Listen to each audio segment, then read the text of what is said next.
কৃষ্ণ চৈতন্য শ্রীনিত্যানন্দ সহদিত গৌরদ্বয়ে পুষ্পপন্ত চিত্রসন্দৌতমনদ কনকরচির গৌর সর্বচিত্ত একচৌরভ প্রাকৃতিং মধুরং দেহং পূর্ণলাবণ্যকেহং ললিতা তরিত রূপ কুবজ কন্দর্প ভূপ সদা স্ফুরত হৃদি নটেন্দ্র শ্রী শ্রী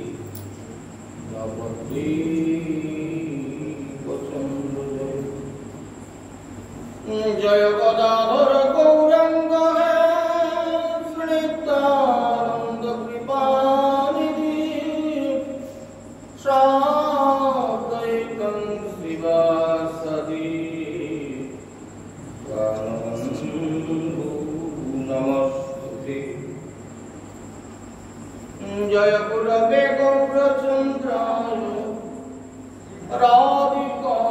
রাধিকাবতদালয়ে कृष्णाय कृष्णभक्ताय तद्भक्ताय नमो नमः गुरुन वन्दे रसानन्दे प्रेमानन्द स्वरूपगं नमामि गुरुं नमामि शरणं अखण्डमण्डलाकारं व्याप्तजेन चराचरं तत्पदं दर्शितं येन तस्मै श्री नमो महावदनाय कृष्णप्रेमप्रदायते कृष्णाय कृष्ण चैतन्य नामने गौरतीर्थे नमो वृंदावै तुलसी वै प्रिया वै केशवस्य कृष्ण भक्ति प्रदे देवी सदसद्वै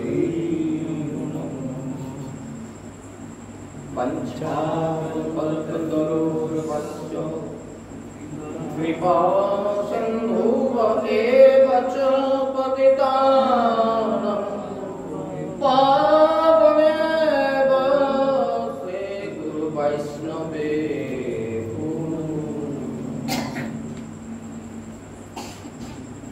नमस्ते वैष्णव कृष्ण नमस्ते वैष्णव गुरु नमस्ते साधु सर्वे समागत गौरभक्तवृन्दे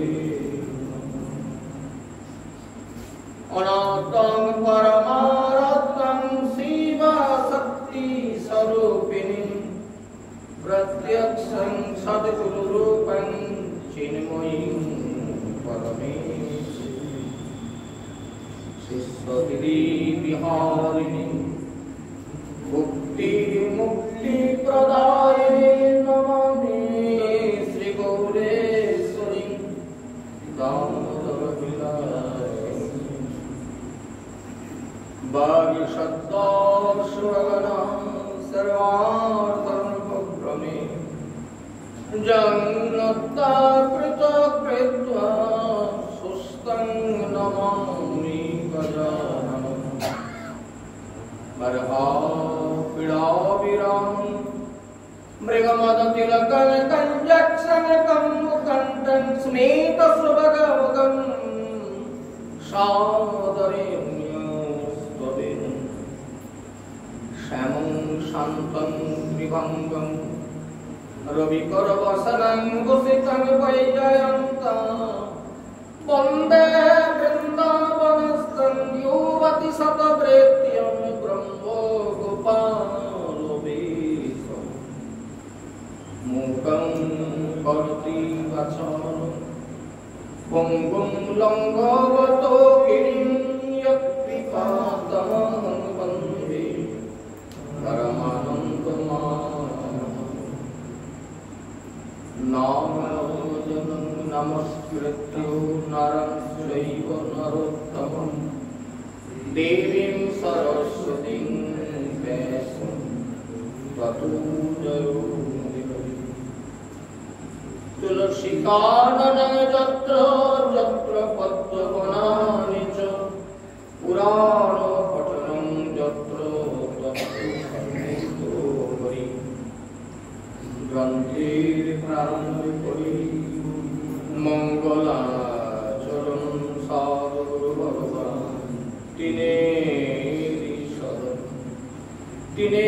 শরণে হয় বিঘ্ন বিনাশন। মনবাঞ্ছে প্রাপ্ত হয়েছে শ্রীরাম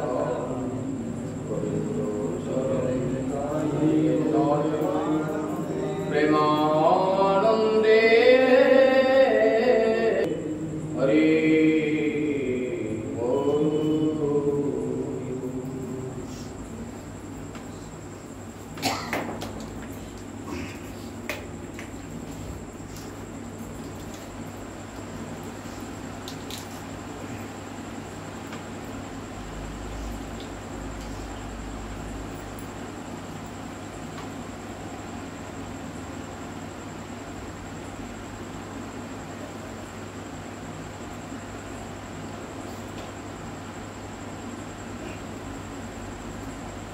जय जय श्री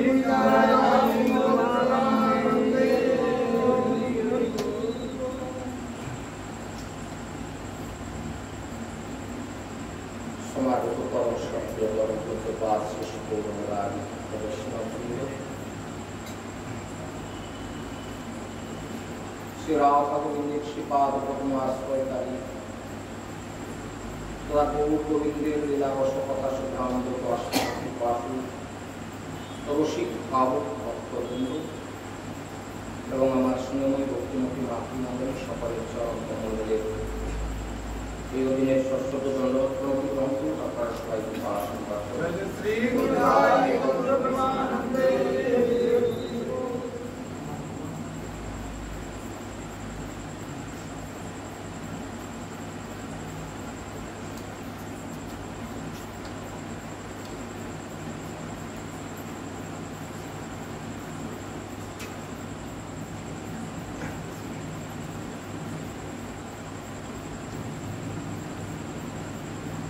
আপনারা সবাই অবগত আছেন যে একাদশী পরিবাসর তিথি এবং এটি শ্রাবণ মাস কৃষ্ণপক্ষ। শ্রাবণ মাসের কৃষ্ণপক্ষিয়া এই একাদশী।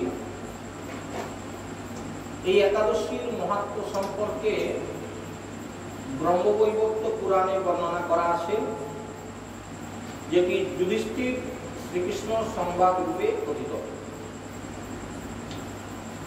মহারাজ যুধিষ্ঠির একদিন ভগবান শ্রীকৃষ্ণকে জিজ্ঞাসা করেছিলেন যে, হে গোবিন্দ, হে বাসুদেব, এই শ্রাবণ মাসের কৃষ্ণপক্ষের যে একাদশী, এই একাদশীর নাম কি এবং এই একাদশীর মাহাত্ম্য সবিস্তারে আপনি আমার কাছে বর্ণনা করুন। এবং এই কথা শুনতে আমার অত্যন্ত মনে আগ্রহ জন্মেছে। উত্তরে ভক্তবৎসল ভগবান শ্রীকৃষ্ণ বললেন যে, মহারাজ যুধিষ্ঠির, পূর্বে একদা দেবর্ষি নারদ প্রজাপতি ব্রহ্মাকে এই প্রশ্ন করেছিলেন। তো তিনি অর্থাৎ ব্রহ্মাজি যে উত্তর দিয়েছিলেন নারদ ঋষি, সেই প্রশ্নের উত্তরে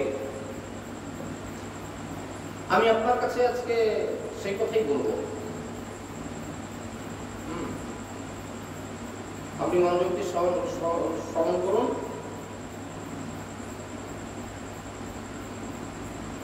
তো এক সময় ব্রহ্মার কাছে ভক্তশ্রেষ্ঠ নারদ জিজ্ঞাসা করলেন যে, ভগবান,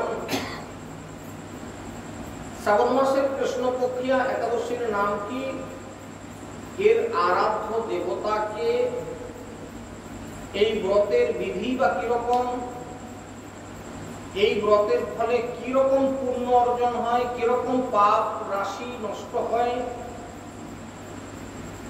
আপনি সবিস্তারে বর্ণনা করুন। আমি জানতে ইচ্ছা করি। আপনি কৃপা করে আমাকে জানালে আমার জীবন ধন্য হবে। দেবশ্রীপাদ নারদের কথা শুনে ব্রহ্মা অত্যন্ত সন্তুষ্ট হলেন।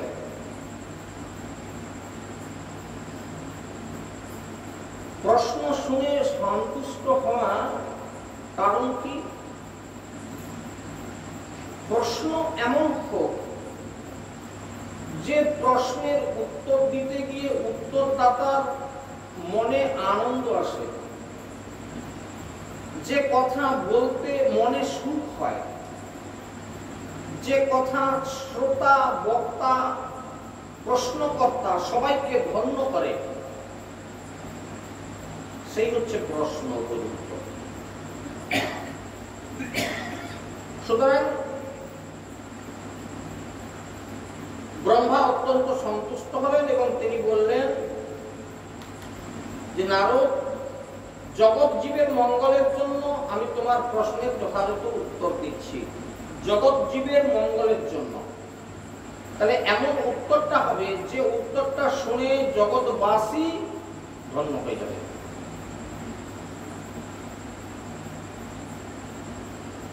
তুমি শ্রবণ করো। বলতে শুরু করলেন ব্রহ্মাজি। বলছেন যে শ্রাবণ মাসের কৃষ্ণ পক্ষের যে একাদশী, এই একাদশীর নাম হচ্ছে কামিকা একাদশী। কামিকা একাদশী। এই একাদশীর যে মাহাত্ম্য, এই মাহাত্ম্য শ্রবণে, কেবলমাত্র শ্রবণ করলে, এর মাহাত্ম্যটা শ্রবণ করলে বাজপেয় যজ্ঞের ফল লাভ করা যায়। তো ভগবান শ্রীহরির পূজা অর্চনা এই তিথিতে, এই ব্রত করে ভগবান শ্রীহরির পূজা অর্চনা অপরিমিত পূর্ণ ফল প্রদান করে থাকে। অপরিমিত পূর্ণ ফল প্রদান করে থাকে। আমাদের জগতে এরকম কিছু মানুষ আছে একাদশী ব্রত করে কি না, আজকে আবার একাদশী ব্রত দোকানে বাজারে গিয়ে গল্প করছে, মাঠে গিয়ে ঘুরে বেড়াচ্ছে কিনা আমার একাদশী ব্রত আজকে, আজকে আমি এইসব খাইনি, এইসব খাই, এইসব বক্তৃতা করছে না। এটা একাদশীর নিয়ম না। অনেকে চিন্তা করে কি আমি যেমন আজকে অন্ন ইত্যাদি খাবো না, আমি চুপচাপ শুয়ে থেকে গেলাম, ব্যাস। এরকম অনেকে একাদশী ব্রত করে যে সকাল থেকে উঠবেও না, খাবেও না, শুয়ে থাকবে না। এরকম একাদশী কোনো ফল পাওয়া যাবে না, এরকম কোনো মাহাত্ম্য পাওয়া যাবে না। বলা হচ্ছে যে ভগবান শ্রীহরির পূজা অর্চনা করা প্রয়োজন, ভক্তিভরে পূজা অর্চনা করতে হয়। এবং আজকের যে শ্রীহরির যে অর্চন, এই অর্চনের একটি বিশেষ বৈশিষ্ট্য আছে। অন্যান্য দিন যেরকম পুজো করেন, যারা পঞ্চোপচারী করেন, যারা দশোপচারী করেন, যারা ষোড়শোপচারী করেন, যে যেভাবেই করবেন না কেন, অন্যান্য দিনের তুলনায় আজকের সেবাটা একটু আলাদা। কি সেই আলাদাটা কি? আজকে তুলসীর উপরে অত্যন্ত গুরুত্ব আরোপ করা হয়েছে। এই একাদশী ব্রতে তুলসী, অর্থাৎ ভগবানকে তুলসীর মালা তৈরি করে পরানো, ভগবত চরণে তুলসী অর্পণ করা। যেমন অনেকে এরকম নিয়ম প্রতিপালন করেন, একাদশী ব্রতের দিন ভগবানের চরণে 108 তুলসী প্রদান করেন চন্দন সিক্ত করে। অবশ্য আজকের ব্রতে সেটা করণীয় এবং প্রতিটি বীজ গায়ত্রীর সঙ্গে চন্দন সিক্ত করে ভগবানের চরণে অর্পণ করা। ভগবান অত্যন্ত সন্তুষ্ট হয়ে যান। একটু পরে আমরা আজকে ভাগবত কথাতে যখন আসবো তখন এই প্রসঙ্গ তুলব। গঙ্গা, গোদাবরী, কাশী, নৈমিষারণ্য, পুষ্কর ইত্যাদি তীর্থ দর্শনের যে সমস্ত ফল, একে যদি একত্রিত করা হয় তো আজকে ভগবত আরাধনার মাধ্যমে তা হইতে কোটি গুণ ফল লাভ করা যায়। বলা হয়েছে যে সাগর, অরণ্যযুক্ত পৃথিবী দানের যে ফল, দুগ্ধবতী গাভী দানের যে ফল, অনায়াসে এই ব্রতের দ্বারা জীবন তা লাভ করতে পারবেন। যারা অত্যন্ত পাপপূর্ণ সাগরে নিমজ্জিত, যাদের জীবনটা পাপে ভরা, এমন অনেক পাপ হয়ে গেছে, এই ব্রতই একমাত্র তাদের উদ্ধারের পথ প্রদর্শন করে। এরকম পবিত্র পাপনাশক শ্রেষ্ঠ ব্রত আর জগতে নাই। যে কারণবশত শ্রীহরি স্বয়ং এই মাহাত্ম্য কীর্তন করছেন।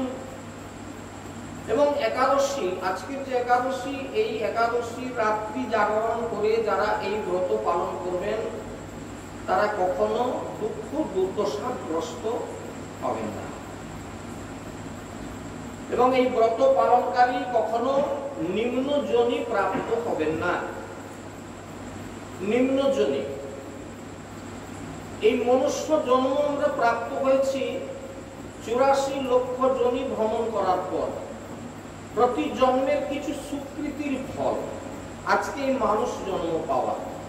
আর যারা কৃষ্ণ ভক্ত হয়ে একাদশীর ব্রত করছেন আজকে, তাদের কথা তো বলাই বাহুল্য, নিশ্চিতভাবে তারা অত্যন্ত পুণ্যবান।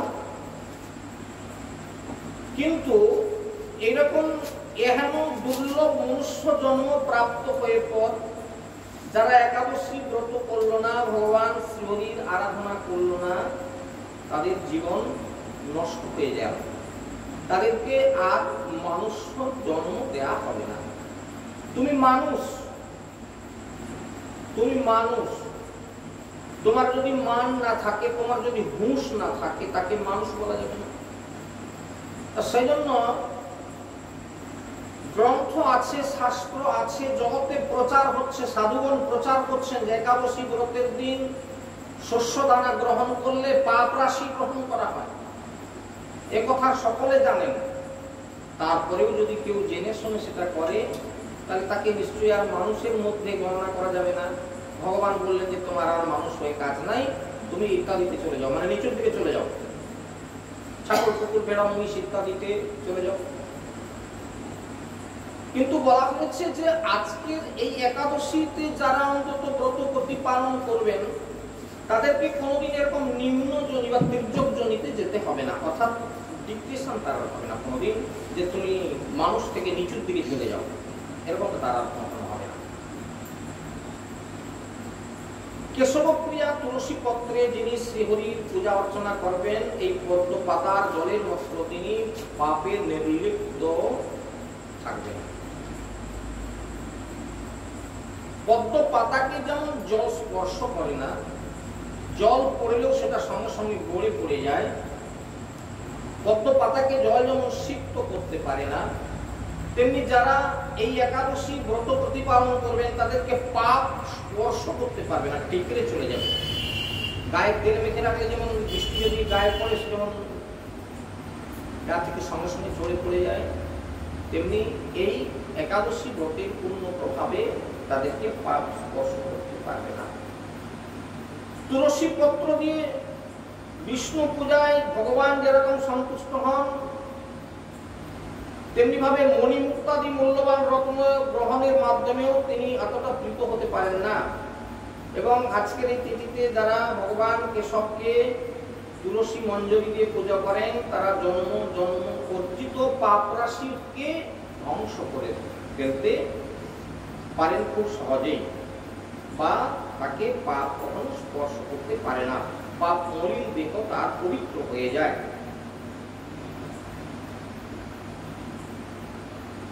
এবং আজকের এই একাদশী ব্রত করে যারা ভগবান শ্রীহরির চরণে তুলসী অর্পণ করবেন তারা অবশ্যই ভগবত ভক্তি লাভ করবেন। কারণ তুলসী হচ্ছে কেশব প্রিয়া, কি কেশবের প্রিয়, ভগবান শ্রীকৃষ্ণের অত্যন্ত প্রিয় হচ্ছে তুলসী। আপনারা যদি অনেক খাদ্যদ্রব্য ভগবানের সামনে উপস্থিত করেন, কিন্তু একটা তুলসী পত্র বা তুলসী মঞ্জরি যদি তাতে চড়ানো না হয়, ভগবান একটু দানাও স্পর্শ করেন না। এবং অতি সামান্য বস্তু আপনারা যদি ভগবানকে নিবেদন করেন, শুধুমাত্র তার উপরে যদি একটা তুলসী পত্র বা তুলসী মঞ্জরি চড়িয়ে দেন, তাহলে ভগবান অত্যন্ত সন্তুষ্ট চিত্তে সেটি সাদরে গ্রহণ করে থাকেন। তাই হে কৃষ্ণ ভক্তি প্রদায়িনী, তোমাকে প্রণাম জানাই। তো যে ব্যক্তি হরিবাসরে ভগবানের সামনে, আজকের এই তিথিতে যারা হরিবাসর তিথিতে ভগবান শ্রীহরির সামনে দীপ, এবং সেটা ঘৃত দ্বীপ অবশ্যই, যারা প্রজ্বলন করেন, বলা হয়েছে যে চিত্রগুপ্ত তাদের পুণ্যের হিসাব করতে অক্ষম হয়ে যায়। তাদের পুণ্যের সংখ্যা হিসাব করতে পারে না। আর পিতৃপুরুষগণ পরম তৃপ্তি লাভ করেন। অর্থাৎ আমাদের যে পূর্বপূর্ব 7 পুরুষ পিতৃপুরুষগণ, আজকের একাদশী হরিবাসর তিথিতে তাদের বংশের একটি ছেলে, সে যদি আজকে হরিবাসরে ব্রত করে ভগবান শ্রীকৃষ্ণের আরাধনা করেন, ভগবানের চরণে তুলসী দান অর্পণ করেন এবং একটি ঘৃত দ্বীপ দ্বারা আরতি করেন, ঘৃত দ্বীপ প্রজ্বলন করেন ভগবানের সমীপে, পিতৃপুরুষগণ সুখী হয়ে থাকেন অত্যন্ত। তো ভগবান শ্রীকৃষ্ণ বললেন, হে মহারাজ যুধিষ্ঠির, আমি আপনার কাছে সর্বপাপহারী এই কামিকা একাদশীর মাহাত্ম্য খুব সংক্ষিপ্ত ভাবে বর্ণনা করলাম। অতএব যিনি ব্রহ্ম হত্যাজনিত পাপ, স্ত্রী হত্যাজনিত পাপ, ভ্রূণ হত্যাজনিত পাপ ইত্যাদি ইত্যাদি মহা মহা যে সমস্ত পাপ রাশি, সেই পাপ বিনাশকারী এবং মহাপুণ্য প্রদানকারী, ফল প্রদানকারী এই কামিকা একাদশী যিনি ব্রত প্রতিপালন করবেন এবং এই একাদশীর মহাত্ম্য শ্রদ্ধা সহকারে পাঠ করবেন অথবা শ্রবণ করবেন, তিনি সমস্ত পাপ থেকে মুক্তি লাভ করে বিষ্ণু লোকে গমন করবেন। খুব সংক্ষিপ্ত ভাবে আজকের একাদশী ব্রতের মহাত্ম্য কথা বলে, আজকের নিশি জাগরণে ভগবান শ্রীকৃষ্ণের যে লীলাটি আমাদের শ্রবণ করা দরকার,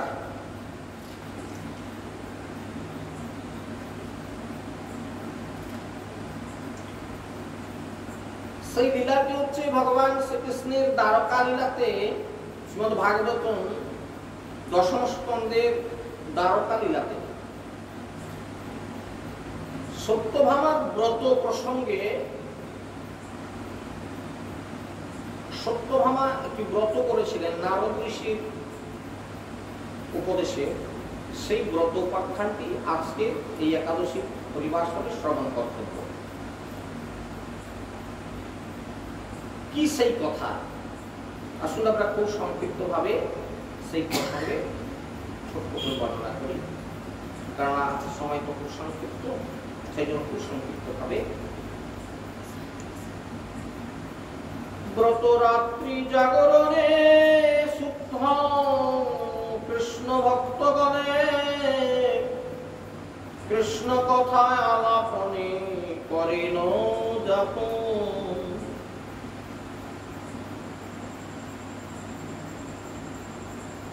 আপনারা অনেকেই জানেন দ্বারকা লীলাতে গিয়ে ভগবান শ্রীকৃষ্ণ 8টি মূলত বিবাহ করেছিলেন এবং ভৌমাসুরকে বধ করে ভৌমাসুরের কারাগার থেকে 16,100 জন রমণীকে উদ্ধার করলেন এবং দীর্ঘ কারাবাসের পর তারা মুক্তি লাভ করে এতটা আনন্দিত হলেন, তারা ভগবান শ্রীকৃষ্ণকেই প্রতিরূপে পাওয়ার জন্য সবাই ইচ্ছা প্রকাশ করলেন। ভক্তবৎসল ভগবান সকলের ইচ্ছা পূর্ণ করেন, কারোরই ইচ্ছা অপূর্ণ রাখেন না।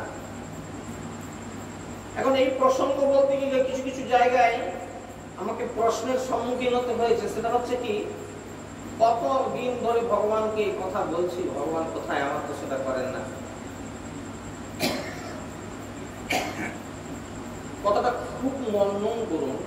মন দিয়ে শুনুন জায়গাটা। এরকম অনেক লোকের প্রশ্ন আছে, আপনাদের মধ্যে প্রশ্ন আছে আমি জানি। আমি তো অনেকবার ভগবানকে এই কথা বললাম। আমি প্রশ্ন করব আপনাদেরকে, যারা যারা ভগবানকে ডেকে ভগবানের কাছে নিজের প্রার্থনাটা জানিয়েছেন, কিভাবে জানিয়েছেন একটু বলতে পারবেন? কখনটা চোখের জল দিয়ে। ঠাকুর রামকৃষ্ণ বলেছিলেন না, বলে ওরে বউয়ের জন্য বউয়ের অসুখ হলে 1 ঘটি কাঁদিস। রামকৃষ্ণের কথাগুলো এরকম তো, মানে 1 ঘটি কাঁদিস মানে 1 ঘটি জল চোখ থেকে ফেলে দিবি ফটফট করে। মা বলে কবার কাঁদলি? মাতৃভক্ত তো রামকৃষ্ণ। তদ্রূপ আপনারা ভগবান কৃষ্ণের জন্য কতটা চোখের জল দিয়ে প্রার্থনা করেছেন একবার বলুন হাত তুলে। অনেক লোকের দ্বারস্থ হয়েছেন, অনেক লোকের কাছে অভিযোগ জানিয়েছেন, নিজে দুঃখে পড়লে সেই দুঃখের লাঘব করার জন্য আত্মীয় স্বজনের কাছে দৌড়ে গেছেন, কিন্তু ভগবানের কাছে গিয়ে ঐকান্তিক ভাবে কেউ জানায়নি। খুব মনন করে দেখুন তো, ভগবানকে কবার জানিয়েছেন, ভগবানকে কতটা ডেকেছেন। এই জায়গাটাই হচ্ছে আমাদের ভুল। আরেকটা কথা কি জানেন তো, আমরা ভগবানের কাছে চাইতে জানি না। আজকে যদি জিজ্ঞাসা করা হয় তুমি কি চাও, না বলে একটা ঘর বাড়ি আমার ভাঙা ভুঙি তো বাড়ি হয়ে গেলে ভালো হবে। কালকে যদি আপনাকে জিজ্ঞাসা করা হয় ঘুরতে ঘুরতে বড় কষ্ট হচ্ছে, মোটর বাইক আর চালাতে ইচ্ছে হচ্ছে না, তাহলে 4 হুইলার হতো ভালো হয়। পরশুদিন যদি জিজ্ঞাসা করা হয়, বলে ওই শহরের দিকে যদি একটা বাড়ি, মানে আমার যদি একটা ইয়ে থাকতো, বাড়ি থাকতো তাহলে ভালো হতো, মাঝে মাঝে শহরে গিয়ে থাকতাম। মানুষের এইরকম, আজকে এরকম কালকে এরকম, যাওয়ার কোনো ঠিক নেই। এই জন্য একটা কিছু চান ভগবানের কাছে, কি চান আজ থেকে সেটা রেডি করে ফেলুন। আমি আপনাদেরকে কথা দিলাম যে ভগবান আপনার ইচ্ছা পূর্ণ করবেন। কতদিন চাইবেন? আজ থেকে শুরু করে নিঃশ্বাসটা, শেষ নিঃশ্বাসটা যাওয়ার আগের সময় পর্যন্ত একটাই বস্তু ভগবানের কাছে প্রার্থনা করবেন। কি চান? কৃষ্ণ ভক্ত হতে চান? কি চান? আপনি কোটিপতির দুলাল হতে চান? কি চান? এই বিশ্ব ব্রহ্মাণ্ডের মালিক হতে চান? যেটা চাইবেন একটা চান, আজ থেকে চান, একদম মৃত্যুর আগের মুহূর্ত পর্যন্ত ভগবান আপনার ইচ্ছা পূরণ করবেন। কি প্রমাণ? আজকাল তো প্রমাণ ছাড়া কথা কেউ বিশ্বাস করবে না। প্রমাণ শ্রীমদ্ ভাগবতম ৫ম স্কন্ধে আপনারা দেখবেন, আমি খুব সংক্ষিপ্ত ভাবে, কারণ সময় সংক্ষিপ্ত, এখানে এতটা সময় ব্যয় করলে তো চলবে না, এই জন্য খুব সংক্ষিপ্ত ভাবে একটু উদাহরণ দিই। রাজা ভরত ছিলেন, যার নামকরণ অনুসারে আজকে আমাদের দেশের নাম হলো ভারতবর্ষ। তার আগে নাম ছিল অজনাভ বর্ষ। অজনাভ বর্ষ, এই ভরত রাজার সময় থেকে আমাদের দেশের নাম ভারতবর্ষ। সেই ভরত রাজা রাজধানী, রাজপ্রাসাদ, রাজ ঐশ্বর্য পরিত্যাগ করে দিয়ে চিন্তা করলেন যে আমি এই বৃদ্ধ বয়সটা শুধুমাত্র হরিপাদ পদ্ম ভজনে কাটাবো, ভগবান শ্রীহরির আরাধনা করে কাটিব। তিনি কি করলেন? সংসার পরিত্যাগ করে বনে চলে গেলেন। গণ্ডকী নদীর তীরে গাছের তলায় বসে একান্তে ভগবান শ্রীহরির আরাধনা করছেন। ভগবান শ্রীহরির আরাধনা করতে করতে একদিন তিনি সাধনায় সিদ্ধ হয়ে গেলেন। ভগবান শ্রীহরি তাকে দর্শন, সিদ্ধি প্রাপ্ত হয়ে গেলেন। সিদ্ধ দেহে তিনি ভগবান শ্রীহরির আরাধনা করছেন। আমাদের মতো না, তাহলে কত দূরে এগিয়ে গেছেন? সিদ্ধ দেহে তিনি ভগবানের আরাধনা করছেন এক মনে। এমন সময় পেছন দিক থেকে একটা হালুম আওয়াজ, বুঝতে পেরেছেন হালুম আওয়াজটা কি করতে পারে? বাঘের শব্দ। এখন প্রত্যেকেই ভয় পেয়ে যাওয়ার কথা, কিন্তু রাজা ভরত রাজর্ষি, এখন তিনি ঋষিতে পরিণত হয়েছেন, যেহেতু তিনি সিদ্ধি লাভ করে গেছেন, রাজর্ষি ভরত হয়ে গেছেন নাম।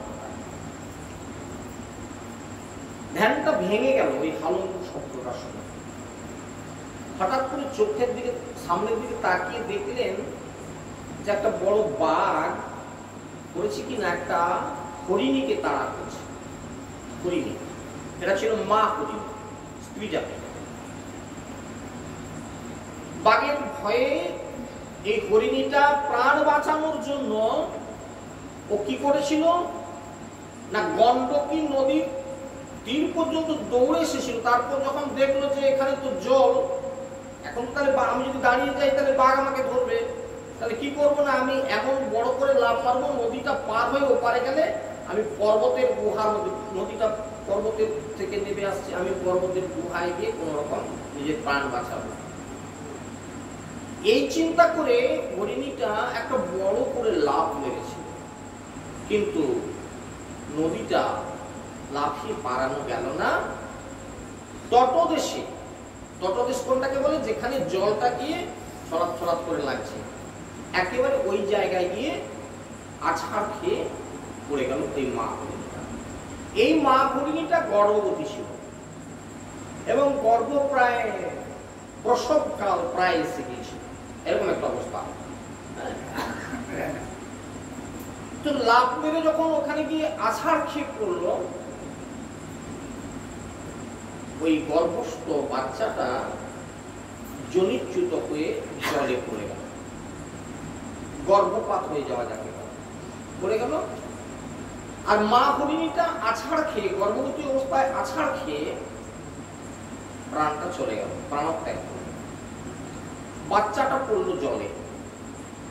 এই সদ্য প্রসবিত হরিণের শিশুটা টুকুক টুকুক করে জল খাচ্ছে আর ডুবছে, সটে পড়ে মারা যাবে একটু পরে।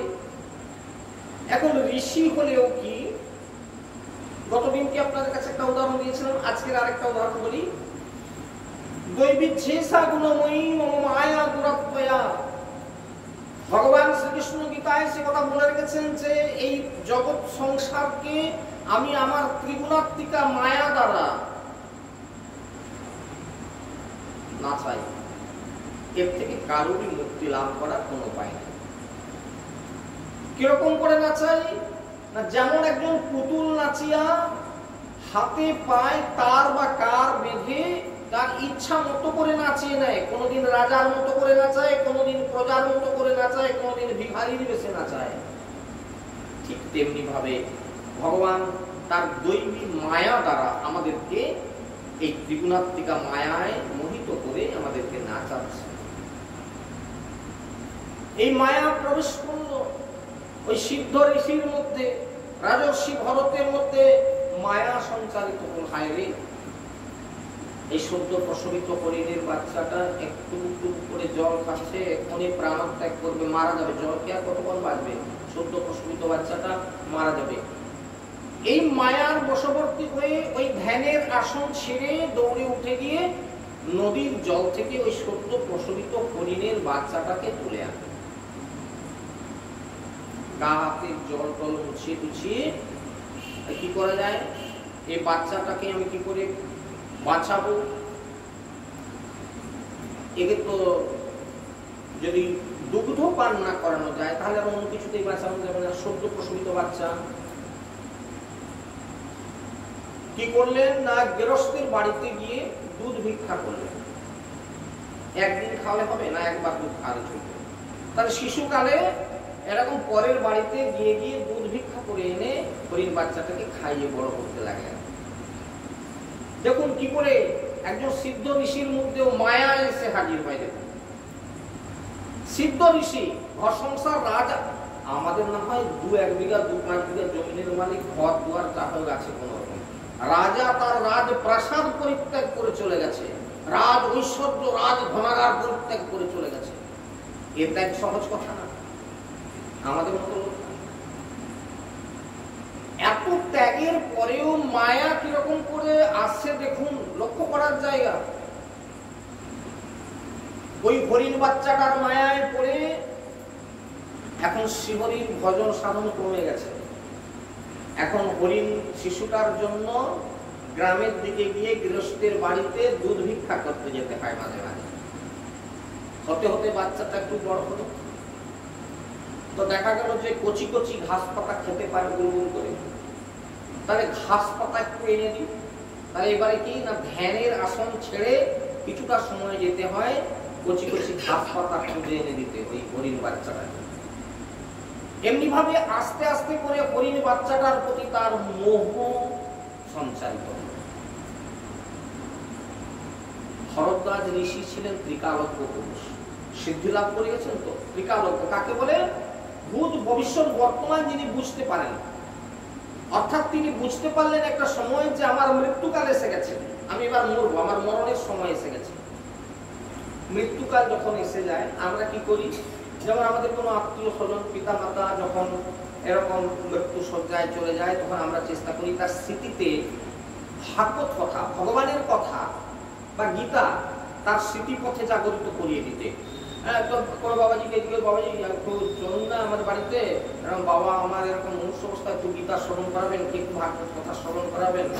তো অনেকের ভাগ্যে সেটা হয়, আবার অনেকের জোটে না, তার আগেই রাধারাধি করতে হয়, সে তার কর্মের ফল ভোগ করে। সুতরাং কর্মে থাকলে সে গীতা ভাগবত শ্রবণ করতে পারবে, হরিনাম শুনতে পারবে, আর তা না হলে ভগবান সে সুযোগটাও দেয় না। আমাদের কর্ম গতি যদি খারাপ হয় তাহলে সেটাও পায় না। তাহলে মৃত্যুকালে আমরা এটা আজকে বুঝতে পারলাম, ভরদ্বাজ ঋষি বুঝতে পারেন না। তিনি বুঝতে পেরেছিলেন আমার মৃত্যুকাল এসে গেছে, কিন্তু তৎসত্ত্বেও তিনি হরিপাদ পদ্ম চিন্তা ছাড়বেন না এরকম মনে করতে পারলেন না। কারণটা কি? ওই হরিণ বাচ্চাটা তার পথে বাধা হয়ে দাঁড়ালো। তার মনের মধ্যে যখনই সে ভাবলো যে আমার তো মৃত্যুকাল এসে গেছে, আমি এবার আর কোনো চিন্তা না করে হরিপাদ পদ্ম চিন্তায় মগ্ন হয়ে যাই, তাহলে আমার পরমাগতি লাভ হবে। ভগবানের চিন্তা করতে করতে, ভগবানের নাম করতে করতে, ভগবানের স্মরণ করতে করতে যারা এই পৃথিবীতে যায়, শ্রীমদ্ ভগবদ গীতার ৮ম অধ্যায় অক্ষর ব্রহ্মযোগের ৬ নম্বর শ্লোকে বলা আছে, জং জং বাপি শরণ ভাবং তজন্তং তে কলেবরং তজতমে বৈদিকন্তেয় সদা তৎ ভাব ভাবিত। জং জং বাপি শরণ ভাবং তজন্তং তে কলেবরং, আমরা এই কলেবর ত্যাগ করার কালে যেরকম যেরকম ভাবনা ভাবতে ভাবতে মরব, যেরকম ভাবনা ভাবতে ভাবতে আমরা চলে যাবো এই দেহ ছেড়ে, মৃত্যুর পরে ঠিক সেই রকম একটা দেহ প্রাপ্ত হয়ে আমরা এই পৃথিবীতে ফিরে আসবো। খুব মনন করুন। একটা যাত্রাপালা দেখতেছেন, একজন ভিখারিনী, তাকে কেউ খুব নির্যাতন করলো, কাঁদতে কাঁদতে সে মঞ্চ থেকে চলে গেল, আলোটা নিভে গেল, পরের দৃশ্য শুরু হচ্ছে। আচ্ছা, পরের দৃশ্যে কি আপনারা এরকম কোনোদিন ভাববেন যে সে রাজরানী হয়ে উঠবে হাসতে হাসতে? নিশ্চয়ই না। সে তো ভিখারিনী, সে তো সকলের কাছে এরকম নির্যাতন পাচ্ছে, তাহলে তাকে সেই কাঁদতে কাঁদতেই আবার মঞ্চে উঠতে হবে। ঠিক তেমনি আমরা যেরকম চিন্তা করতে করতে মরবো, আবার যেদিন জন্মগ্রহণ করব সেই চিন্তা অনুযায়ী আমরা যদি শ্রীহরির চিন্তা করতে করতে যাই, তাহলে ভগবান শ্রীহরি আমাদেরকে এমন জায়গায়, এমন বাড়িতে, এমন বাবা মার কোলে আমাদেরকে জন্ম দিবেন যেখানে আমরা ভগবানের আরাধনা করতে পারবো। আর যদি আন চিন্তা করতে করতে যাই, সংসারের চিন্তা করতে করতে যাই, তাহলে ভগবান বললেন ঠিক আছে, তোমার ইচ্ছা আমি পূর্ণ করবো, যে আপনাদের একটু আগে বলেছিলাম ইচ্ছা অনুযায়ী আপনাদের দেহ তৈরি হয়ে যাবে। সুতরাং ভগবান সেরকম দেহ দিবেন যে তুমি ঠিক আছে বিষয় ভোগ করো, চাষার ঘরে জন্ম হলে এবার হাল নাগল কি হবে, এই সব যে তুমি ব্যস্ত। তোমার মনের মধ্যে ব্যবসা করে খাওয়ার ইচ্ছা ছিল, লোক ঠকানো, তোমাকে ব্যবসায়ী ঘরের ছেলে জন্ম করে দেওয়া হলো, ব্যবসা করে খাওয়ার কি ইচ্ছা অনুযায়ী। তোমরা কথা বলতে বলতে অনেক দূর চলে এলাম, শুধু উদাহরণ দিতে দিতে। এদিকে রাজর্ষি ভরতের চিন্তা হলো সে শ্রীহরির চিন্তা কি করবে। যখনই সে ভগবান শ্রীহরির আরাধনা করতে যায় যে আমার তো মৃত্যুকাল এসে গেছে, এই এলো বোধহয় মৃত্যু, তাহলে আমি ভগবানের চিন্তায় মগ্ন হয়ে যাই। বারে বারেই মনে হয় হায় রে, সেই হরিণের বাচ্চাটা, যে বাচ্চাটাকে আমি জল থেকে তুলে দুধ খাইয়ে ঘাস পাতা খাইয়ে মানুষ করলাম, আমার মৃত্যুর সঙ্গে সঙ্গে হয়তো বা কোনো একটা বাঘ এসে ওকে তুলে নিয়ে যাবে, আহা আমি সহ্য করতে পারবো না।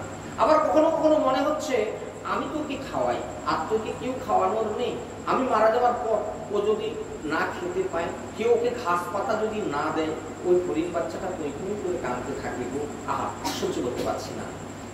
এই চিন্তা একবার, এই চিন্তা একবার, ওই চিন্তা একবার, বাঘের চিন্তা একবার, ক্ষুধায় কষ্ট পাবে আমার বাচ্চাটা, এই চিন্তা করতে করতে মৃত্যুকাল কখন দাঁড়াবে না।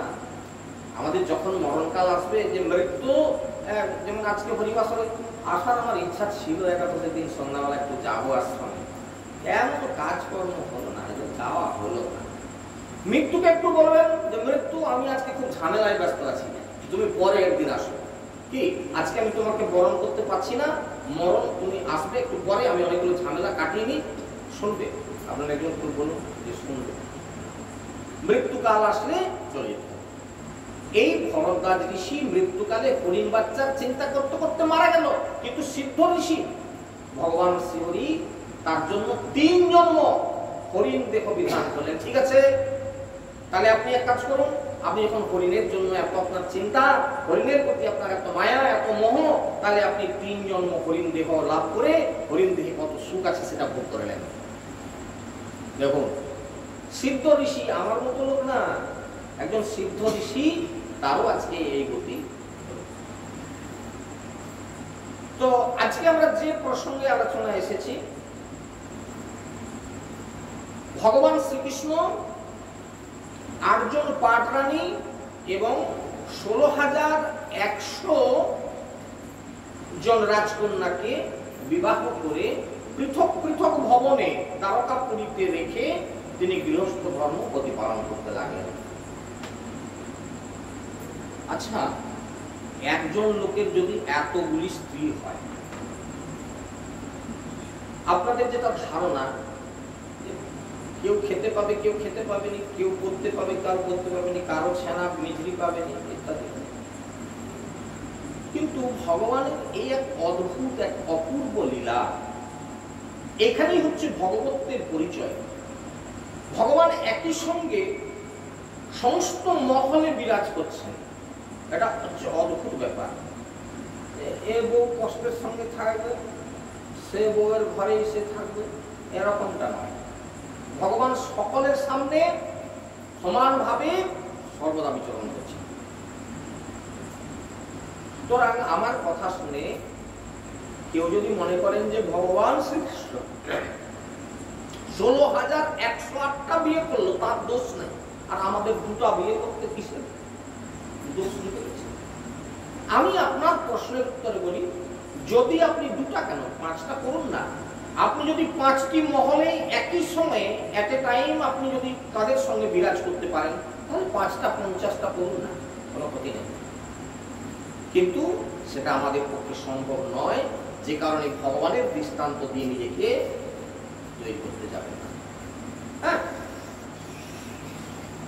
কিন্তু আমি একটা কথা তুলি এবার, সে কথাটা হচ্ছে, এতগুলি রমণী থাকলেও যাদের এরকম 2টি 4টি বা ইত্যাদি আছে, তাদের মধ্যে দেখা যায় কোনো একজনের প্রতি তার একটু বিশেষ আকর্ষণ থাকে। সকলের সঙ্গে সমানভাবে বিরাজ করেন বটে, কিন্তু কোন কোন স্ত্রীর প্রতি তার একটু ভালোবাসা বেশি থাকে। তো ভগবান শ্রীকৃষ্ণের কি এরকম ছিল? ছিল। সব থেকে প্রিয় কাকে বাঁচতেন? তিনি হচ্ছেন দ্বিতীয় পত্নী, 2 নম্বর যাকে বিবাহ করেছিলেন, যার নাম হচ্ছে সত্যভামা। সত্যভামা লোকের বড় বউ একটু ভালো পায় না, বড় বউয়ের থেকেও মেজ বউকে একটু ভালো চোখে দেখত। বড় বউ হচ্ছে রুক্মিণী দেবী, কিন্তু তার থেকেও ভালোবাসতেন সত্যভামাকে। এবং আপনারা হয়তো জেনে থাকবেন, যেদিন ভৌমাসুরের রাজধানী আক্রমণ করতে গিয়েছিলেন ভগবান শ্রীকৃষ্ণ, সেদিন কিন্তু সত্যভামাকে সঙ্গে নিয়ে গেছিলেন। ভাবুন কতটা ভালোবাসতেন। আর ঠিক সেই সময় সত্যভামাকে খুশি করার জন্য সত্যভামা বায়না করেছিল একটা, কি স্বর্গের পারিজাত বৃক্ষটা এনে আমার যে নিবাস, সেই নিবাসের সামনে, অর্থাৎ সেই বাড়ির আগের দিকে তিনি রোপণ করে দাও। তো ভগবান শ্রীকৃষ্ণ সত্যভামাকে খুশি করবার জন্য স্বর্গ থেকে পারিজাত বৃক্ষ এনে সত্যভামার দরজার কাছে ভগবান শ্রীকৃষ্ণ রোপণ করে দিলেন। সেই পারিজাত বৃক্ষে প্রচুর ফুল ফুটছে, খুব সুন্দর পারিজাত ফুল, দেখতে খুব সুন্দর, এবং মহা আনন্দিত সত্যভামা। এবং সত্যভামা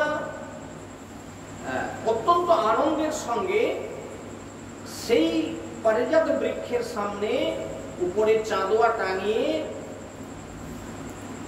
খুব সুন্দর সুসজ্জিত পালঙ্কে কৃষ্ণ আর সত্যভামা বিরাজ করছে। নারদ ঋষির ইচ্ছে হলো, বলে ভগবান কৃষ্ণ নাকি দ্বারকায় গিয়ে এতগুলো বিয়ে করেছে। নারদ যেটা ভেবেছিল যে বোধহয় কোথাও কোনো গন্ডগোল আছে নাকি, আমি একটু ঘুরে ঘুরে দেখব যে এতগুলি রমণীর সঙ্গে কি করে সংসার করছে। লোকের যদি 200 দিনের ঘর হয় তাহলে ঝগড়া শেষ থাকে না, নাই? এই কৃষ্ণ কি করে এতগুলি বিবাহ করে সুখে আছে, আমি একবার দেখে আসি। নারদ ঋষি ঘুরতে ঘুরতে এখন সত্যভামার যে কক্ষটি, সত্যভামার কক্ষে এসে উপস্থিত হলেন। হেনকালে দেবর্ষি তথায় উপনীত, উভয়ে করিয়া স্তবে কইল তারে প্রীত। অতিথি এসেছেন, ভগবান শ্রীকৃষ্ণ এবং সত্যভামা দুজনে মিলে সেই অতিথির অভ্যর্থনা করলেন। পারিজাত বৃক্ষ দেখে নারদ ঋষি খুব খুশি হলেন, বাহ খুব সুন্দর। এবং সেখানে সত্যভামা ভগবানকে নিয়ে বিরাজ করছেন দেখে ভাবলেন, আহারে সত্যভামার কি সৌভাগ্য। হ্যাঁ, পারিজাত বৃক্ষের সামনে কি অপূর্ব সুগন্ধ আর অপূর্ব দৃশ্য, তারই সামনে তিনি ভগবানের সঙ্গে বিরাজ করছেন। এখন দুটো ঘটনা। 1 নম্বর ঘটনা, আমাদের মধ্যে কিছু লোকের একটু ঈর্ষাপরায়ণতা আছে না, মাৎসর্য যেটাকে বলা হয়, মাৎসর্য। অপরের সুখ দেখলে আমাদের হিংসা হয়, লোকের জমিতে ফসল দেখলে আমাদের হিংসা হয়, লোকের কাছে আম হচ্ছে দেখলে হিংসা হয়। এরকম আছে না আমাদের, এরকম একটা চরিত্র। বলতে পারেন নারদ ঋষির এরকম একটু ঈর্ষা হলো সত্যভামার প্রতি। একান্তে পারিজাত বৃক্ষের সামনে এত সুন্দর সুগন্ধে ভরপুর, আর ভগবানকে নিয়ে একটা সুন্দর পালঙ্কে বিরাজ করছেন। আহা, বলি আমি তোমার ভাগ্য। আমি টেস্ট করে দেখি। ভগবত ভক্ত হতে গেলে সবসময় পরীক্ষা দিতে হয়। যারা মাঠে গরু চড়ায় এদের কোনো পরীক্ষা নেই, যারা পড়াশোনা করে তাদেরকেই পরীক্ষা দিতে হয় নাকি? যা সারা পরীক্ষা দিতে যায় না। যারা স্বীকার করে বলে বলে ওরা পরীক্ষা দিতে যায় না, পরীক্ষা দিতে হয় তাদেরকে যারা পড়াশোনা করে। এই জন্য কৃষ্ণ ভক্ত তারা হচ্ছে পড়ুয়া, এদেরকে পরীক্ষা দিতে হয় পদে পদে। যিনি ভগবান শ্রীকৃষ্ণকে নিয়ে এত সুন্দর একটা পরিবেশে বিরাজ করছেন, পরীক্ষা তো তাকে দিতেই হবে। নারদ ঋষি বললেন, সত্যভামা তোমার ভাগ্যের কোনো সীমা দেওয়া যাবে না। তবে আমি একটা কথা বলি, মন দিয়ে শোনো।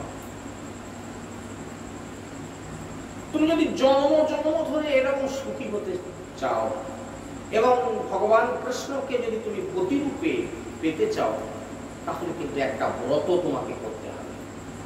কারণ তোমাকে এই কথা বলছি, কারণ তোমার এই সৌভাগ্য দেখে আমি বলি হয়, তুমি যদি এটাকে ধরে রাখতে চাও জন্ম জন্ম ধরে, তাহলে তোমাকে একটা ব্রত করতে হবে। এখন যিনি এত সুখী ছিলেন, প্রশ্ন তো তিনি করবেন, কি ব্রত, কিরকম ব্রত করবো যে ভগবান কৃষ্ণকে আমি জন্ম জন্ম ধরে পাবো, যতবার জন্মাবো ততবারই ভগবান কৃষ্ণকে আমি প্রতিরূপে পাবো এবং এত সুন্দর আনন্দে আমি বিরাজ করব। কি করতে হবে আমাকে বলো? বলে, ব্রহ্মাণ্ড দানের ফল পাবে এই ব্রতে, ঘষিবে তোমার যশ সমগ্র জগতে। সমস্ত জগৎবাসী তোমাকে স্মরণ করবে। নারদ ঋষি এরকম লোক দেখাচ্ছে সত্যভামাকে। এই ব্রত সাধন করি পুলমা নন্দিনী, শচীদেবী হইলেন ইন্দ্রের খরণী। হিমালয় কন্যা পূর্বে এই ব্রত করি, হইলেন শঙ্করের অর্ধাঙ্গ শঙ্করী। আর সাহা দেবী যিনি অগ্নির গৃহিণী, এই ব্রত করি হন অগ্নি সোহাগিনী। শোনো শোনো সত্যভামা, কুলমানন্দিনী, শচীদেবী এই ব্রতটা করে ইন্দ্রের ঘরণী হয়ে গেল গো, ইন্দ্রাণী হয়ে গেল গো। হিমালয়ের কন্যা এই ব্রত সাধন করতে গিয়ে দেবাদিদেব ভোলানাথকে প্রতিরূপে লাভ করতে পারলো, আর নিজে অর্ধাঙ্গিনী অর্থাৎ শঙ্করের পত্নী শঙ্করী হয়ে গেল। আর সাহাদেবী যিনি অগ্নির ঘরণী, এই অগ্নিকে প্রতিরূপে লাভ করলো কি করে? এই ব্রত করেই। তাহলে তো আমাকে ব্রতটা করতেই হয়। এরা যখন এত পেয়ে গেছে, তাহলে আমাকে তো ব্রতটা করতেই হবে। মুনির বচনে সত্যভামা হয়ে পুলকিত, এই ব্রত সাধিবারে হলে নৈরুদ্যতা। তাহলে ঋষিবর কৃপা করে বলুন সেই ব্রতটা কি, নিয়মটা কি, কবে সে ব্রতটা করতে হবে? হ্যাঁ, একটু ভালো করে আমাকে বুঝিয়ে বলুন। তো নারদ ঋষি বলছে দেখো, প্রথমে কথা হচ্ছে এই ব্রতটা করতে হলে তোমার স্বামীর আগে অনুমতি নেওয়া দরকার। স্বামীর অনুমতি, এটা কিন্তু প্রত্যেকটি পতিব্রতা রমণী শুনে রাখুন। স্বামীর যদি তাতে স্বীকৃতি না থাকে, এরকম ব্রত কোনোদিন কেউ করবেন না। স্বামীর স্বীকৃতি যদি না থাকে, এই জন্য যে যা ব্রত করতে চান আগে স্বামীর অনুমতি নেবেন, যে আমি আগামীকাল এই যে সেদিনকে যে লক্ষ্মী, এবার লক্ষ্মী সংক্রান্তি গেল না, তো লক্ষ্মী সংক্রান্তিতে আমি ব্রত করব। তা এর জন্য স্বামীর একটু অনুমতির দরকার আছে। এই অনুমতিটা না নিলে কিন্তু আপনার কোনো ফল পাওয়া যাবে না। সত্যভামা, তোমাকে আগে কিন্তু পতির কাছে স্বীকৃতিটা আদায় করতে হবে। সত্যভামা চিন্তা করেন, এটাতে কোনো অসুবিধা নেই, কারণ তিনি আমাকে এতটাই ভালোবাসেন, আমি যা বলবো তিনি যে অরাজি হবেন এমন কথা না। সুতরাং ওটাতে কোনো অসুবিধা নেই। তা ঠিক আছে। নারদ বলছে যে দেখো, আর এই ব্রতের বিধানটা বলি এবার। ওই পারিজাত বৃক্ষে ব্রত করে তোমাকে সংকল্প করতে হবে। সংকল্প করে কোন একজন ব্রাহ্মণকে ওই পারিজাত বৃক্ষে বেঁধে স্বামীকে দান করে দিল। এটা কিন্তু কাঠটা কানে লাগলো না? এরকম স্বামী পাওয়ার জন্য আমি ব্রত করব, আর সেই স্বামীকে পারিজাত বৃক্ষে দড়িতে বেঁধে একজন ব্রাহ্মণকে সংকল্প করে দান করে দেবো। এটা আমি ঠিক একটা ঋষিবর, আমি ঠিক একটা বুঝতে পারলাম না, আপনি একটু ভালো করে বুঝিয়ে বলুন তো। বলে আহা, এটাই তো কৌশল, এটাই তো কথা। এ জন্মে যারা দান করে যায় তারাই তো পরে জন্মে পায়। এই যে দেখুন, যারা আজকে অন্যভাবে কষ্ট পাচ্ছে, এরা আগের জন্মে অন্ন দান করে না। এই জন্মে অন্ন দান করুন, দরিদ্রদেরকে দান করুন, অতিথিকে সেবা করুন, আগামী জন্মে আপনি ঠিক সেবা পাবেন, আর না হলে পাবেন না। এটা সুতরাং এই জন্মে আপনি এইরকম করে দান করুন, জন্ম জন্ম পাবেন। সত্যভামা বুঝলো বটে কথাটা, মন না ঠিকই বলছে তো, সত্যি তো। এই জন্মে দান না করে গেলে পর জন্মে পাবো কি করে, তাই না? সুতরাং ঠিক আছে, তাহলে ঋষিবর আপনি শব্দ তৈরি করুন, কি কি লাগবে না লাগবে ইত্যাদি। তো তখন বলছেন যে ধেনু ধান্য স্বর্ণ আদি বসন ভূষণ, তবে মুনি কর্দমালা দিলেন তখন। হ্যাঁ, ধেনু লাগবে, ধান্য লাগবে, স্বর্ণ আদি দান লাগবে, এইসব দান করতে হবে। আর ঠিক আছে, তাই হবে। ও দানের কথা চিন্তা করতে হবে না, ঐশ্বর্যের তো তারকা পরিত্যাগ কম নাই, সত্যভামার কোনো অভাব নাই, সুতরাং দানের কথা চিন্তা করতে হবে না। ঠিক আছে, এবার দেবর্ষি নারদ পুরোহিত হয়ে বসলেন। তিনি এই ব্রতটা করাবেন বলে তাকে সংকল্প করবেন।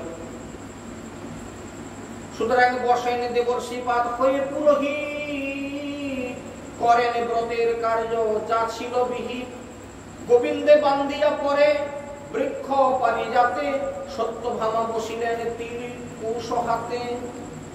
ভগবান শ্রীকৃষ্ণকে বেঁধে দিয়ে তিল তুলসী গঙ্গা জল হাতে নিয়ে সংকল্প করতে হয়। আপনারা সবাই জানেন, ব্রাহ্মণ যখন করাবে সংকল্প করাবে, এগুলো হাতে দিয়ে তিল তুলসী গঙ্গা জল একটা হরিত কি হাতে নিয়ে বলো যে অমুক মাসে অমুক পক্ষে অমুক গোত্রে অমুক শর্মা ইত্যাদি ইত্যাদি হয় না, হ্যাঁ, তো সংকল্প করো এবার।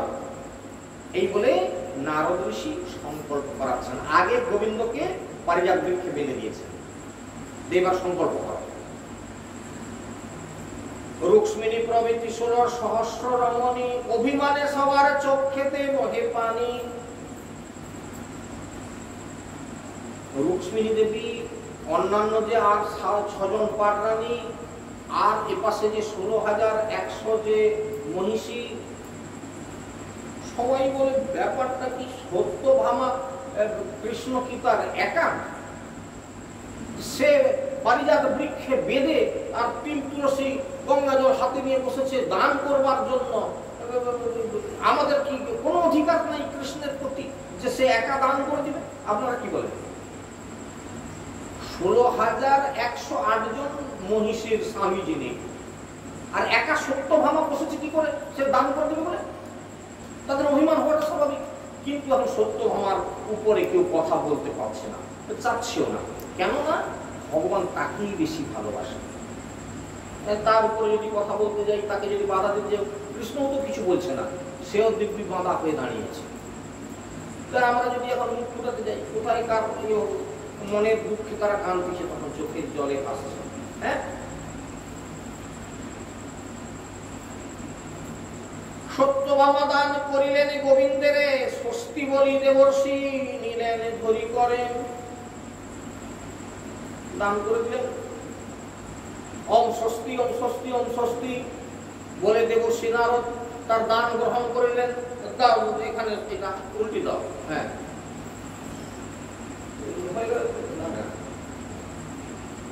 আমি স্বস্তি, তাহলে হয়ে গেল। আর এবার আমি গোবিন্দকে নিয়ে চলে যাই। পারিজাত বৃক্ষ থেকে গোবিন্দকে খুলে নিয়ে বেঁধে নিয়ে বলে এবার আমি যেদিকে যাবো তোমাকে যেতে। গোবিন্দ আর কিছু বলতে পারছে না। নারদ ঋষি চলতে আরম্ভ করলো, গোবিন্দ বাঁধা অবস্থায় যাচ্ছে। সমস্ত রমণী মণ্ডলী কি হলো? মহা মুশকিল কথা। আমাদের স্বামীকে বেঁধে নিয়ে চলে যাচ্ছে, আমরা কোথায় যাবো? সবাই পিছনে পিছনে যাচ্ছে। নারদ ঋষি বলে আরে তোমরা যাবে কোথা? না বলে আমাদের পতি আমাদের একমাত্র গতি, আমাদের পতি যেদিকে যাচ্ছে আমরা সেদিকে যাব। বলে না, আশা হবে না, আমি তো দান করে গ্রহণ করে নিয়েছি।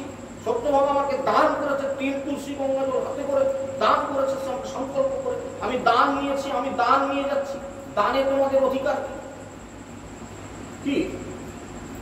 আমাকে দান করে দিচ্ছে, বেঁধে দান করবার কথা আমি বলেছি, সেও বেঁধে আমাকে দান করে দিচ্ছে।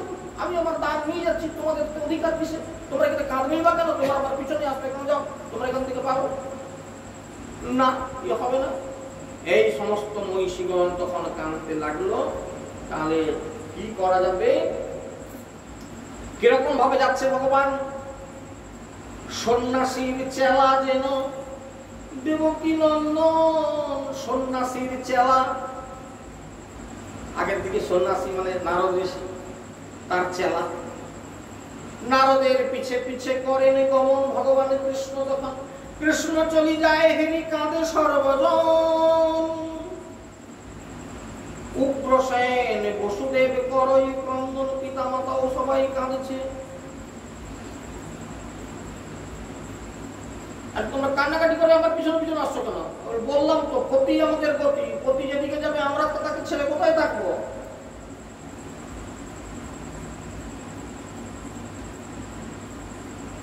আমাদের পতিকে ফিরিয়ে দেন, না আমরা ফিরে যাবো না। আরে আমি দান নিয়েছি, দান তো ফিরিয়ে দেওয়া যায় না। ব্রাহ্মণকে আপনি গাভী দান করে দেওয়ার করবেন না, গাইটা ভালো দুধ দেয় আমি দিব না, হয় কখনো? অন্যায় করলেন, তাহলে এটা হবে না। দান লইয়াছি আমি ফিরাই না দিব, দান নিয়েছি আমি ফিরে দিব না। দিবানিশি এই মহামণিকে হেরিব, এই মহামূল্যবান মণিকে আমি দর্শন করতে পারবো, আমি এর জন্য বেঁধে নিয়ে যাচ্ছি।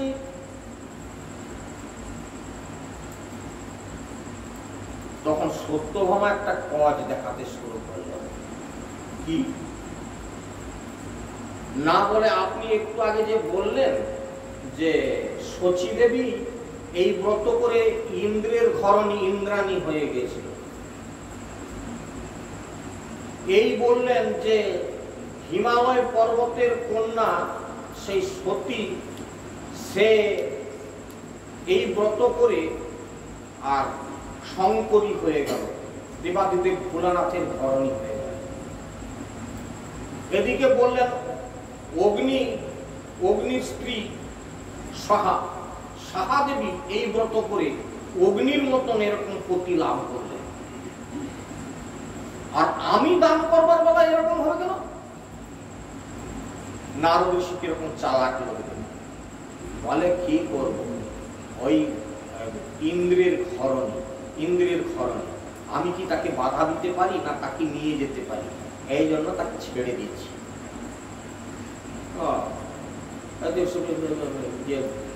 হিমালয় কন্যা পার্বতী সে শঙ্করী হয়ে গেল, শঙ্করকে প্রতিরূপে লাভ করে কি করে? তার বেলায় আপনার তার স্বামীকে বেঁধে নিয়ে গেলেন না? না বলে কি করবো, সে শ্মশানে মশানে ঘুরে গায়ে ছাই ভস্ম হাড়ের মালা গলায়, দূর তাকে ছুঁয়ে কে স্নান করবে ডেলি বাবু, ওই জন্য তাকে বাদ দিয়ে দিলাম। অগ্নির ঘরণী সখা দেবী বলে ওরে বাপরে কি তার তেজ, হ্যাঁ সেই অগ্নির তেজকে আমি রাখবো কোথায় বেঁধে, সেই জন্য ভয়ে বলে বাদ দাও। ও সকলের বেলায় এরকম করে গেল, আর আমার স্বামীর বেলায় কিনা একেই বেঁধে নিয়ে যেতে হবে, ও চলবে না। ওদের মতো যেরকম ছেড়ে দিচ্ছেন একেও ছেড়ে দিতে হবে। সেও ধরেছে আর এও ধরেছে, খারাপ কথা নয়, বলে ছেড়ে দিতে পারি। তাহলে একটা ছোট বিনিময়ে কিছু দিয়ে দাও না, সে দিয়ে দেবে, যা চাইবেন আপনি তাই দেবেন, না বলে বেশি কিছু চাইনি। তাহলে এক কাজ করো, তোমার স্বামী যেমন আমাদের জগতে কিছু কিছু এরকম মানত আপনারা শুনেছেন, আমার ছেলে যদি রোগ মুক্ত হয় ছেলের ওজনে বাতাসা হল্লুট করাবো। সে ছেলে তখন 8 কেজি ছিল, সে হল্লুট দেয়া হয়নি, ছেলে এখন 55 কেজি 60 কেজি হয়ে বসে আছে। তেমনও ঘটনা দেখেছি আমি, 55 কেজি বাতাসা হল্লুট করতে দেখেছি। সে 8 কেজির বেলায় মানসিক করছিল, দেওয়া হয়নি, 55 কেজি বাতাসা হল্লুটের জায়গাতেও আমি উপস্থিত ছিলাম। এই জন্য তো ঠিক আছে, তাহলে কি সেই রকম কিছু যদি থাকে, বলে এক কাজ করো, তোমার স্বামীর ওজনে যদি তুমি সোনা দানা মণি মুক্তা আমাকে দান করে দিতে পারো, তাহলে তোমার স্বামীকে ছেড়ে দেবো। বলে ঠিক আছে, আমি কথা দিলাম, কোনো অসুবিধা নেই, ওজনে দিয়ে দেবো। দ্বারকা পুরীতে কি আর সোনা দানা হীরা মানিকের অভাব আছে? কত কুইন্টল আছে, কৃষ্ণ আর ক কুইন্টল হবে আপনারা কি বলেন, তাই না? কৃষ্ণ আর কত এমন ভারী হবে বাবু, তার ওজনে সোনা দানা হীরা মানিক দিলে যদি ছেড়ে দেয় ও দিয়ে দেবো। আমারই যা অলংকার আছে তা কুলিয়ে শেষ করতে পারবে না। বল তাই নাকি? এই ডাঁটে বলে দিল সত্যভামা, একটা সুযোগ যে হীরা পেয়েছে, বলে তোমার স্বামীর ওজনে যদি হীরা মুক্তা মানিক দান করতে পারো তাহলে ছেড়ে দেবো। ডাঁটে সত্যভামা, বললাম না এখন বেশি যে বউটাকে ভালোবাসে তাকে কত গহনা গাছে বলে দিয়েছে। দ্বারকা পুরীর অধীশ্বর বলে কথা, তার ভালো লাগা স্ত্রী, তার সোনার অভাব না গহনার অভাব, ট্রেন ভর্তি আছে। আমাদের ঘরের মতো তো নয় যে 4 আনার সোনার কানের আর 3 আনার হাতের, ওরকম তো নয়, সে তাদের ঘরের ব্যাপার। তো এই বলে তাই ঠিক আছে নারদ ঋষি, তাহলে আপনি এই কাজ করুন, আমি দিয়ে দেবো। সত্যভামা কি করলো, ছেলেদেরকে ডেকে বললো তোমরা একটা ওজন দাড়িপাল্লা টাঙাও।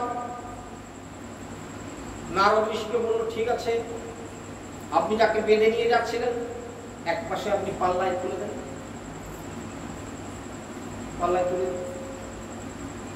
একবারে সত্যভামা বলে ঠিক আছে, আমার গহনা ডাঁটেই তখন বলছে ছেলেদেরকে যাও তো আমার যে ট্রেনগুলোতে গহনাপত্র আছে ওই ট্রেনগুলো নিয়ে আসবে। সে একারই তো 3 ট্রেন তো বড় বড় ট্রেন কি আসে আমাদের ঘরের এইটুকু দুটো নাকি সে বড় বড় রাজবাড়িতে স্বভাব পায় বলে কথা, কুইন্টল সোনা আছে। নিজের 3টা ট্রেন ছিল, সে বোধহয় 3 কুইন্টল সোনা কিনামানি করেছিল, সব চাপিয়ে দিল। আর একটু আধটু তো লড় জানবো যে আরে 100 গ্রাম 200 গ্রাম 500 গ্রাম লাগবে টেনে দেখি না, নতুন না, সে লড়ে।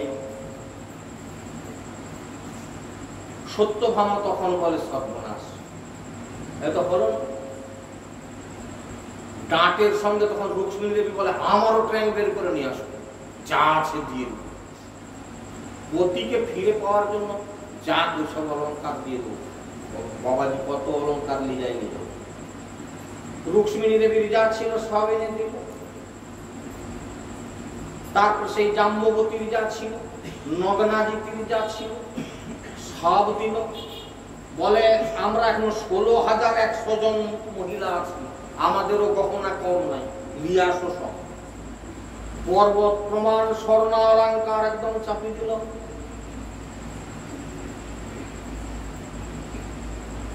সকলের মাথায় হাত। শেষকালে সমস্ত রমণীগণ বলছে দ্বারকাপুরবাসী আপনাদের যার যা আছে সব নিয়ে আসুন, আমাদের সব দিয়ে দিয়েছি, আমাদের আর কিছু রাখিনি, আপনাদের যদি কিছু থাকে আপনারা নিয়ে আসুন, আমাদের পতিকে ফেরত নিতেই হবে। দ্বারকাবাসী যা ছিল তাদের যা অলঙ্কার টুকিটাকি যার যা ছিল 1 কেজি 8 কেজি সব দিল, হলো না। মহা মুশকিল। হেনকালে ঊর্ধ্ব আসিয়া কোথা হতে, ঊর্ধ্বকে, ঊর্ধ্ব হচ্ছে ভগবানের প্রিয় সখা বন্ধু, দেখতে অবিকল কৃষ্ণের মতো, আর পরিধান করত কৃষ্ণের ব্যবহৃত বসন, অবিকল কৃষ্ণের মতো দেখতে। কৃষ্ণের পোশাকগুলো পরতো সে, কোনোদিন নিজে কিনে কোনো পোশাক পরতো না, কৃষ্ণ যেগুলো বাতিল করে দিত সেই পোশাকগুলো পরে থাকতে হতো, এত ভালোবাসত কৃষ্ণকে। এখন বন্ধুই তো জানবে যে বন্ধুর কি মহিমা। হ্যাঁ, তো উদ্ধব সেখানে এসে উপস্থিত হল। তো উদ্ধব এসে বলছে মধুর বচনে, তোমরা এক কাজ করো, সবাই শোক সম্বরণ করো, কেউ কান্নাকাটি করো না, আমি একটা কথা বলি শোনো। বলে শোনো, তোমরা এতদিন কি একটা কথা শোনোনি? এটা তো সকলে জানে, তোমরা কি শোনোনি? শোনো শোনো, মন দিয়ে শোনো। নিজ মুখে কৃষ্ণ করেছেন, বলেছেন বারবার, আমা হতে নাম বিনা বড় নামিয়া। কৃষ্ণ হতে কৃষ্ণের নাম বড়, কৃষ্ণের থেকে কৃষ্ণের নাম বড়। নাম চিন্তামণি কৃষ্ণ, চৈতন্য রস বিগ্রহ, পূর্ণ শুদ্ধ নিত্য মুক্ত, ভিন্ন আত্মা নাম নামি। এ কথা তোমরা শোনোনি? কারা শোনে না? যারা ঐশ্বর্যপূর্ণ, যাদের অহংকার আছে, তারা কৃষ্ণ নামকে কোনোদিন বড় বলে ভাবতে পারে না। কেন দেবর্ষি নারদ আজ এত বড় একটা লীলা করলেন দ্বারকাপুরীতে, সত্যভামা ইত্যাদি এত বড় বড় মহিষীদের এত অহংকার, এত অলঙ্কারের গরিমা, তাকে চূর্ণ করে দেওয়ার জন্য, কৃষ্ণ নামের মহিমাকে প্রতিষ্ঠা করবার জন্যই তো ভগবানের এই লীলা, তাই না? তো তোমরা কি কথা শোনো না যে একৈক ব্রহ্মাণ্ডে এক লোক উপচার, জগতের কোন দ্রব্য তুল্য হবে কি তার? সুতরাং এক কাজ করো, যত রত্ন আছে এই ব্রহ্মাণ্ডের ভিতরে, এই গোবিন্দ নামের তুলনা তার সঙ্গে করা যাবে না। তাহলে কৃষ্ণ নামের এরকমই মহিমা। সুতরাং কৃষ্ণ হতে বড় আছে একমাত্র মণি, কৃষ্ণ হতে বড় আছে একমাত্র মণি। কেন? কৃষ্ণ থেকে ভারী হওয়া চাইতো, তবে তো দাঁড়ি পাল্লা উঠবে। বলেছে শেষ কথা যে নিয়ে যাবো না, তাহলে ওজন সমান করে আমাকে দিয়ে দাও, আমি সেটা নিয়ে যাবো। তো কৃষ্ণ হতে বড় আছে একমাত্র মণি, তুলায় চড়াতে তাহা আমি কই এক্ষুনি, আমি এক্ষুনি নিয়ে আসতেছি, তোমরা দাঁড়াও। কৃষ্ণের থেকে একটা ভারী মণি আছে, এরাও তখন এত বুঝতে পারেনি, তখনও ঠিক মতো মাথায় ঘি ঢুকেনি। বলে এত অলঙ্কার দিলাম, কুইন্টল কুইন্টল পর্বত প্রমাণ হয়ে গেল, তার থেকে এমন একটা মণি আছে সে আবার ভারী। উদ্ধব আবার বলে কি, কি বলে, মাথামুখি খারাপ আছে নাকি, আর দেখা যাক কি নিয়ে আসে। বলে তুলায় চড়াতে তাই আনিব এক্ষুনি, মানে দাঁড়ি পাল্লায় চড়াবো এক্ষুনি এনে। এত কহি আনি এক তুলসীর পত্র, তাতে কৃষ্ণ নাম লিখে অক্ষর মাত্র, দুটি অক্ষর মাত্র কৃষ্ণ লিখে দিল। তুলসী পত্রে কৃষ্ণ নাম লিখে যেই না পাল্লার অপর দিকে ফেলে দিল, অমনি দাঁড়ি পাল্লা একদম সমান হয়ে গেল। আজ যে সে পাল্লার সকল মণি ফেলিল, পর সে তুলসী দিতে মাত্র তুলার উপর তুলসী নামিল নিচে, তুলসী নামিল নিচে, ঊর্ধ্বে উঠিল কালো শশী। কি ভারী হয়ে গেল, তুলসী পাতায় কৃষ্ণ নাম একটা লিখে দিতে ওটা ভারী হয়ে গেল। এবার বুঝতে পারছেন আজকের এই হরিবাসর তিথিতে যারা ভগবান শ্রীকৃষ্ণের চরণে বেশি সংখ্যক তুলসী চন্দন সিক্ত করে গোবিন্দের কৃষ্ণায় গোবিন্দায় বলে যারা দান করেছেন, তাদের ভাগ্যের মহিমা কে দিতে পারে। দেখি উল্লসিতা হইল সকল মহিষী, মহা আনন্দিত হইল দ্বারকার সবে, উঠিল মহান ধ্বনি সাধু সাধু রবে, নামের মহিমাই জানাতে সবারে, গোবিন্দ করেন লীলা দ্বারকা নগরে, শ্রীকৃষ্ণ হইতে তার নাম ধন বড়, তাই সদা নাম কর চিত্ত করি দৃঢ়, নাম যুক্ত তুলসীর গুরুত্ব খেলিয়া, আনন্দে দেবর্ষি পাদ গ্রহণ করিয়া, কৃষ্ণ কৃষ্ণ কৃষ্ণ কৃষ্ণ গাহি সদা মুখে, বিনা বাজাইয়া সর্বলোক ভ্রমে সুখে। সেই কৃষ্ণ নামকে আশ্রয় করে নারদ ঋষি বিনা বাজাতে বাজাতে কৃষ্ণ নাম করতে করতে চলে গেল। সকলকে কৃষ্ণ নামের মহিমা দেখিয়ে দিয়ে তোমাদের মহামূল্যবান অলঙ্কার গুলো তোমরা ঘরে তুলে রেখে দাও, আর এই কৃষ্ণ নামের মহিমা তোমরা জগতে প্রচার করো। আজকে এই পর্যন্ত এই তুলসী মহিমা আজকের হরিবাসর তিথিতে খুব সংক্ষিপ্ত ভাবে কীর্তন করলাম। অনেক অনেক কথা থেকে গেল যেগুলো বলা গেল না, খুব সংক্ষিপ্ত ভাবে। এখানটা কি নাম শ্রীমদ্ ভাগবত কথা অমৃত লহরী পূর্ণিত পদমে পরমে গৌরহরি আনন্দে হরি হরি বলে কৃষ্ণ করুণা সিন্ধু দীনবন্ধু জগৎপতে গোপীশ্বর গোপিকাকান্ত রাধাকান্ত নমস্তুতে তপ্ত কাঞ্চন গৌরাঙ্গী রাধে বৃন্দাবনেশ্বরী শোভানুসুতা দেবী তাকে নমামি হরিপ্রিয়া। হরের নাম হরের নাম হরের নামৈব কেবলম কলো নাস্তিব নাস্তিব নাস্তিব গতিরন্যথা। হরে কৃষ্ণ কৃষ্ণ কৃষ্ণ কৃষ্ণ হরে হরে, হরে রাম